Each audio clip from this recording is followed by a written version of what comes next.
Good day, ladies and gentlemen. We want to see how to handle simultaneous equations in complex numbers on the math level 4.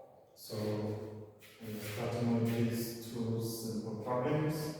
We are told to solve for x and y in the following.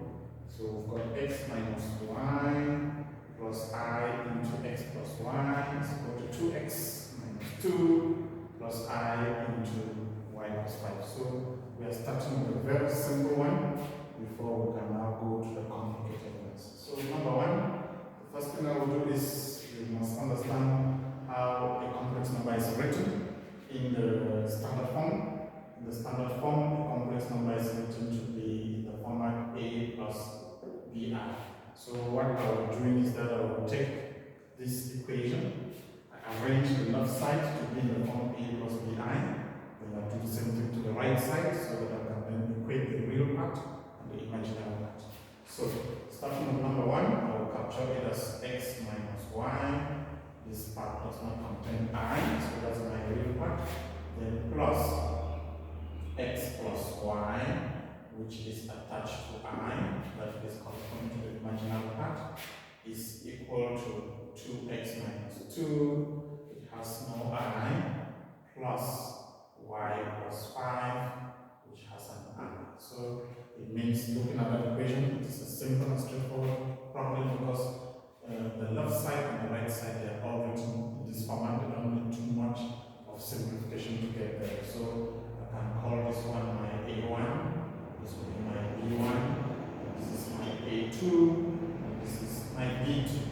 That therefore means I have to use that to create my pair of simultaneous equations. So to do so, A1 is supposed to be equated to A2. So there are parts that do not contain the I, which means they are called the real part of the problem, and that part are the imaginary part. So my equation 1 should be saying x minus y is equal to 2x minus 2. So that I'm equating A1 to A2. And from here, if you can pull like terms together, you will see that this 2x is supposed to be a right term to that number there. Or if you want to leave it like that, it's still fine, but it's always preferable that with simultaneous equations, x and y stay on one side, then the number on the other side. So if I pull this one other side, we'll go there as negative 2x, then I'll be having x minus 2x, which is negative x minus y is equal to negative 2. If I'm not comfortable with negative numbers, I can multiply all through by negative 1. So if you multiply each term by negative 1, we'll change them to positive so that you get x plus y is equal to 2. So I'll call this my equation number 1. So I've got equation 1 by equating A1 to A2, which are the real part of the problem. Now I can do the same story for equation 2. So if I go to equation 2, I equate now the imaginary part. So if I go to the imaginary part, I'll be having x plus y. So you see x plus y attached to I, reminding you that this is an imaginary part, will be equal to this other part, which is equal to y plus 5. So just like I did with the first equation, I will try to first of all to put x and y on the same side. If I do that, it means this is a like term to that, and if it goes across, you see that y will eliminate itself. So immediately y moves to the left, I'll be left with x equal to 5. So that is my equation 2. By the way, it makes life so easy. It's eventually equation 2 has helped you already to solve for x. So this problem, x has been solved already. So all I need to do is to substitute x equal to 5 into equation 1 to help me solve for y. So if that is done, equation 1 was saying x plus y is equal to 2. So I will now say x is 5. From equation 2, x is equal to 5. So if x is 5, it means in equation 1, I'll just be saying 5 plus y is equal to 2, and 5 goes to make 2 since they are like terms. It will be a subtraction. Then I'll be having my y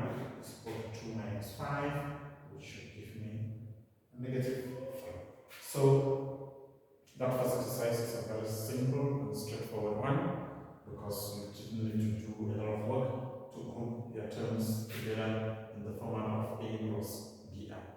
Let's now go to the second exercise, which I expect it to be a little bit challenging.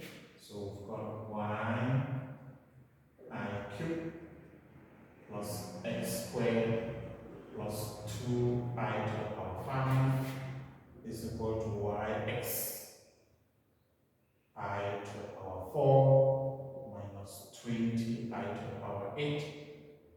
Sorry, is it minus? Yeah. Minus 20I to the power 8 minus 6I. So that's another simultaneous equation. So it contains x and y. But the challenge here is that you've got a lot of work to do, because you have to reduce both the left and the right to be in that format.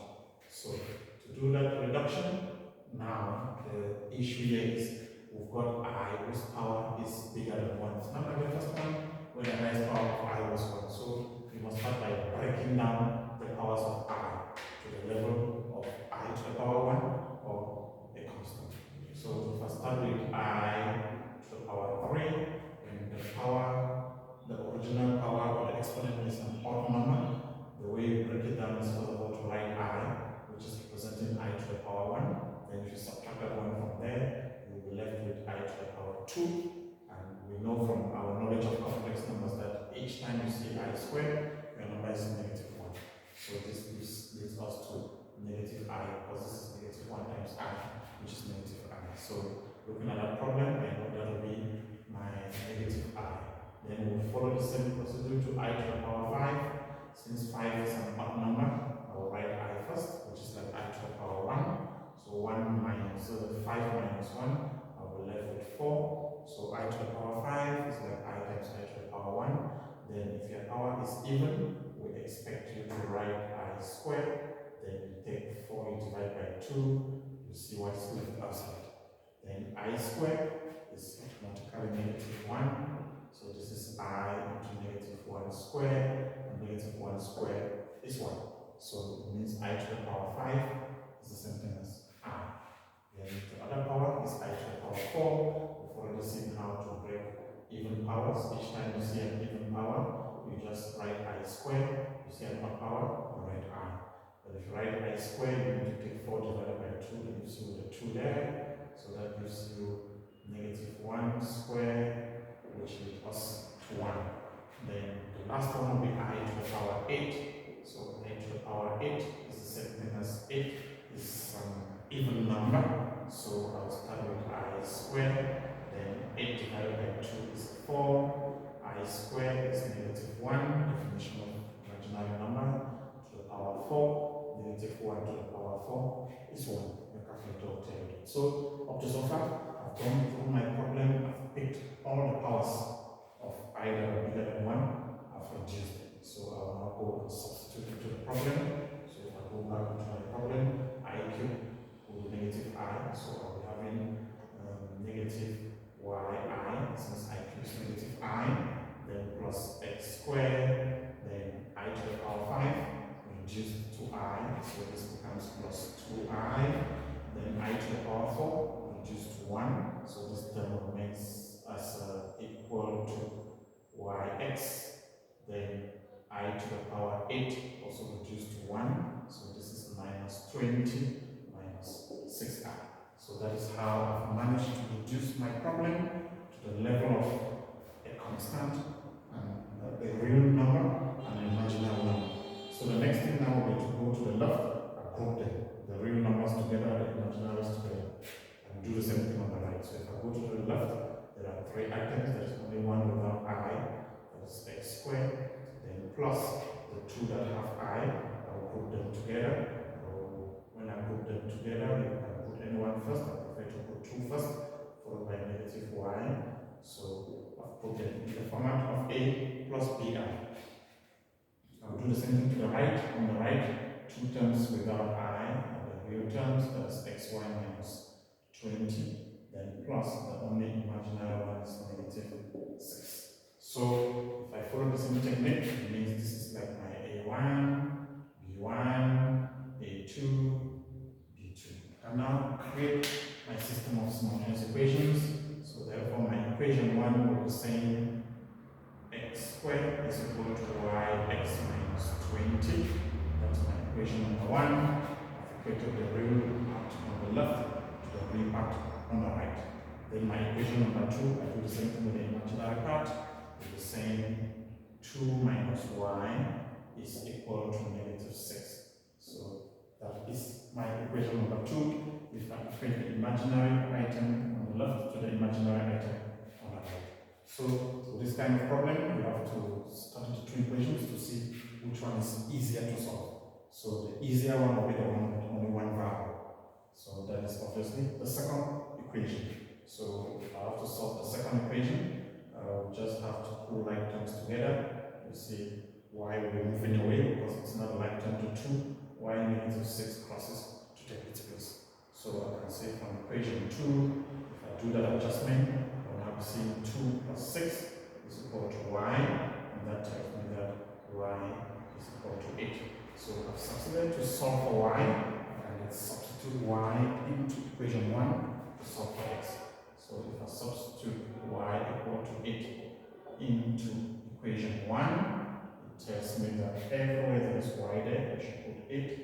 So I'll get x squared is equal to 8x minus 20. And the fact that the equation now has a square reminds you that it's a quadratic. And under complex numbers, it's always advisable to solve a quadratic using the formula. But before we get to that stage, with a standard quadratic, we must see 0 on one side. So if I put everything on one side, 0 on the other side, that is what I see. Then I will substitute into the formula. The assumption is that as a level 4 student, we expect you to be familiar with this formula. It's no longer given on your formula sheet. So we now substitute into the formula. That's negative b, or b itself is negative 8 plus negative. The square of b is negative 8 square minus 4 into a. Our a is 1, our c is 20 divided by 2a, or a is 1. So that will reduce to 8 plus negative under the square root. We've got negative 8 squared is 64, then 4 times, negative 4 times 20 is negative 80. So if we take 64 minus 80, we'll expect negative 16. I guess that is correct, because we had 6 here, it gives you 70 plus 10 again, it's negative 16. So this gives us negative 16, all that divided by 2. So as long as that number is negative, it shows you can use a calculator. It will show your knowledge of complex numbers. So I will have to show how do we navigate through the negative. Once you get the square root of the negative, you can put it in the calculator. You must treat it like this: the square root of 16 times the square root of negative 1 over 2. So that's the way you handle it. And in that way, the square root of negative 1 will become I.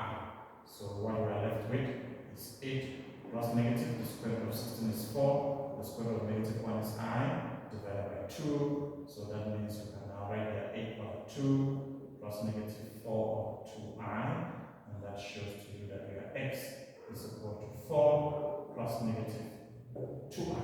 So guys, this is how we handle simultaneous equations in complex numbers. So I started with something very simple that the arrangement will give you headache. Then we went to the complicated one where you have the powers of I, which is bigger than I to the power 1. So we start by breaking down the powers. I guess I took you through the procedure of breaking down the powers, depending on whether the power is odd or even. If it is odd, you write I first. That's I to the power 1. You subtract from 1, you create I squared. But I squared will always be negative 1, then it takes you through. If the power is even, the original power is even, you write I squared. Then you take this power, you divide by that. You see what you're left, and I squared is negative 1. And we also take you through. Then you go back and substitute. So thank you very much, guys. I guess that helps.